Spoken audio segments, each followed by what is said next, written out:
All right, truck drivers, this is one of those updates that could seriously change the way you manage your clock if it ever becomes a rule for everybody.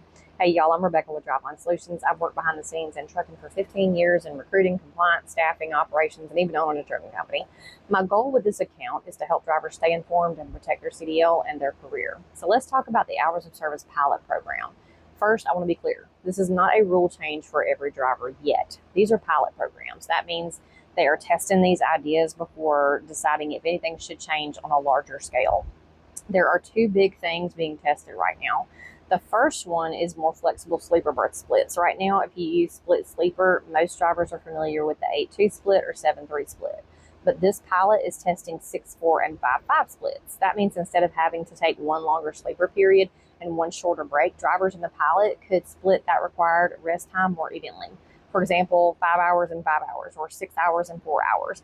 In the real world, that can help a lot of drivers because not every driver sleeps best in one long stretch. And trucking does not always work perfect, for every schedule. You may be dealing with appointment times, parking issues, traffic, weather, shippers, and receivers who do not care about your clock.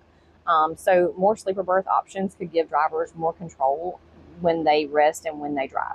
The second big thing being tested is the ability to pause the 14-hour clock. Under the current rule for property carrying drivers, once you come on duty after your required time off, you generally have a 14-hour window to get your driving done. You may have drive time left, but if that 14-hour window runs out, you're done. And drivers know exactly where this becomes a problem. You get to a shipper, you sit there for 2 or 3 hours, you're not driving, you're not making money, but your clock is still getting eaten up. Under this pilot, participating drivers may be able to pause that 14-hour window for at least 30 minutes and up to 3 hours.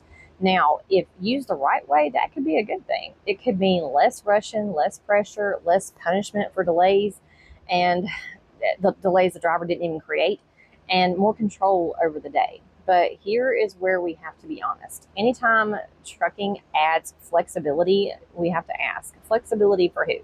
Is it flexibility for the driver or is it flexibility for the company? Because if this is used correctly, it can help drivers manage their clock better.